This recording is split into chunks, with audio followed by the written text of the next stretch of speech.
ನಮಸ್ಕಾರ ಸ್ನೇಹಿತರೆ, ಇವತ್ತು ನಾನು ನಿಮಗೆ ವಾಬ್ಲಿಂಗ್ ಅಂದರೆ ಏನು ಅಂತ ಅರ್ಥ ಮಾಡ್ಸಕೊಳ್ತಿದ್ದೀನಿ.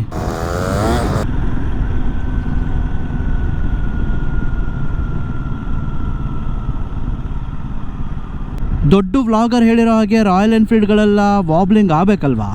ಆಗಲೇ ಇಲ್ಲ ಇದು. ಹೌದು, ರೀಸೆಂಟಾಗಿ ಒಬ್ಬರು ದೊಡ್ಡ ವ್ಲಾಗರ್ ಹೇಳಿದರು ರಾಯಲ್ ಎನ್ಫೀಲ್ಡ್ ಅನ್ನೋದು ವಾಬ್ಲಿಂಗಿಗೆ ಈಕ್ವಲೆಂಟ್ ಅಂತ.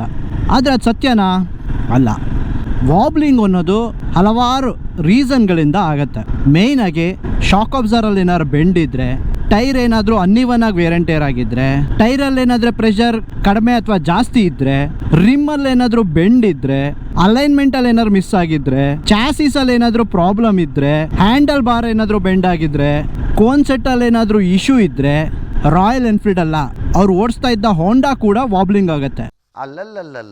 ಇನ್ನೂ ಸಾಕಷ್ಟು ಹಿಡನ್ ರೀಸನ್ಸ್ಗಳಿದೆ. ಅದನ್ನೆಲ್ಲ ಹೇಳಕ್ಕೆ ಒಬ್ಬ ಟೆಕ್ನಿಕಲ್ ಪರ್ಸನ್ ಮಾತ್ರ ಸಾಧ್ಯ. ನನ್ನಂತ ಚಿಕ್ಕ ಮೋಟೋ ವ್ಲಾಗರ್ ಕೈಯಿಂದನೋ ಅಥವಾ ಅವರಂತ ದೊಡ್ಡ ಮೋಟೋ ವ್ಲಾಗರ್ ಕೈಯಿಂದನೋ ಆ ಡಿಫೆಕ್ಟ್ಸ್ಗಳನ್ನು, ಆ ಪ್ರಾಬ್ಲಮ್ಸ್ಗಳನ್ನು ಲಿಸ್ಟ್ ಔಟ್ ಮಾಡೋಕ್ಕಾಗೋದಿಲ್ಲ. ಅದಕ್ಕಂತ ಎಕ್ಸ್ಪೀರಿಯನ್ಸ್ ಟೆಕ್ನಿಷಿಯನ್ಸ್ಗಳಿದ್ದಾರೆ, ಮೆಕ್ಯಾನಿಕ್ಸ್ ಇರ್ತಾರೆ. ಅವ್ರ ಹತ್ರ ತೊಗೊಂಡೋಗಿ ಕೊಡಿ, ನನ್ನ ಗಾಡಿ ವಾಬ್ಲಿಂಗ್ ಆಗ್ತಾ ಇದೆ ಅಂತ. ಅದು ಹೋಂಡಾ ಆದರೂ ಸರಿ, ರಾಯಲ್ ಎನ್ಫೀಲ್ಡ್ ಆದರೂ ಸರಿ, ಅವ್ರು ನಿಮಗೆ ಸೊಲ್ಯೂಷನ್ ಕೊಡ್ತಾರೆ.